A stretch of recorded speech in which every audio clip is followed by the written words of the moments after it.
Hi Barnes & Noble customers, this is Rick Riordan, and I'm here to read a sneak peek from Chapter 2 of my new book in the Heroes of Olympus series, The Son of Neptune.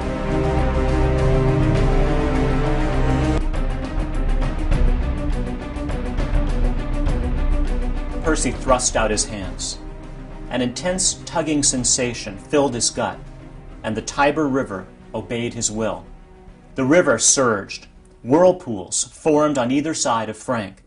Giant watery hands erupted from the stream, copying Percy's movements.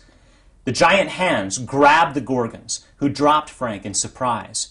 Then the hands lifted the squawking monsters in a liquid vice grip. Percy heard the other kids yelping and backing away, but he stayed focused on his task. He made a smashing gesture with his fists, and the giant hands plunged the Gorgons into the Tiber. The monsters hit bottom and broke into dust. Glittering clouds of Gorgon essence struggled to reform, but the river pulled them apart like a blender. The whirlpools vanished, and the current returned to normal. Percy stood on the riverbank.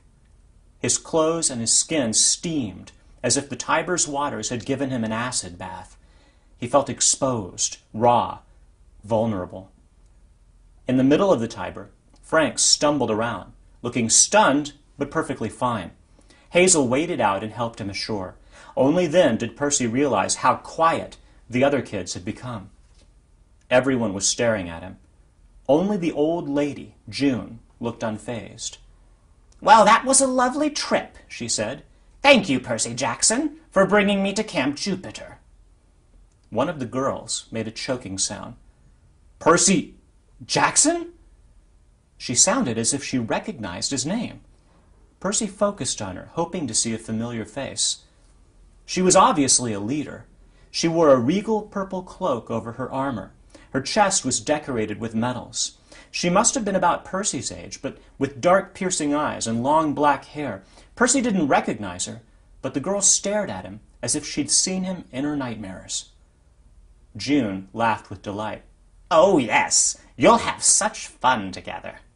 Then, just because the day hadn't been weird enough already, the old lady began to glow and change form. She grew until she was a shining 7-foot-tall goddess in a blue dress with a cloak that looked like goat skin over her shoulders. Her face was stern and stately. In her hand was a staff topped with a lotus flower. If it was possible for the campers to look more stunned, they did. The girl in the purple cloak knelt. The others followed her lead. One kid got down so hastily he almost impaled himself on his sword. Hazel was the first to speak. "Juno." She and Frank also fell to their knees, leaving Percy the only one standing. He knew he should probably kneel too, but after carrying the old lady so far, he didn't feel like showing her that much respect. "Juno, huh?" he said. "If I passed your test, can I have my memory and my life back?" The goddess smiled. "In time, Percy Jackson. If you succeed here at camp. You've done well today, which is a good start. Perhaps there's hope for you yet." She turned to the other kids. "Romans, I present you the son of Neptune. For months he has been slumbering, but now he's awake. His fate is in your hands. The feast of fortune comes quickly, and death must be unleashed if you are to stand any hope in the battle. Do not fail me." Juno shimmered and disappeared. Percy looked at Hazel and Frank for some kind of explanation, but they seemed just as confused as he was. The girl in the purple cloak stepped forward.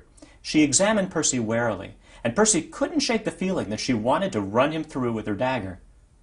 "So," she said coldly, "a son of Neptune, who comes to us with the blessing of Juno."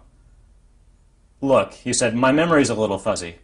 It's gone, actually. Do I know you?" The girl hesitated. "I am Reyna, Praetor of the 12th Legion, and no, I don't know you." That last part was a lie. Percy could tell from her eyes. But he also understood that if he argued with her about it here, in front of her soldiers, she wouldn't appreciate it. "Hazel," said Reyna, "bring him inside. I want to question him at the Principia. Then we'll send him to Octavian. We must consult the auguries before we decide what to do with him." What do you mean? Percy asked. Decide what to do with me. Reyna's hand tightened on her dagger. Obviously, she was not used to having her orders questioned. Before we accept anyone at camp, we must interrogate them and read the auguries. Juno said your fate is in our hands.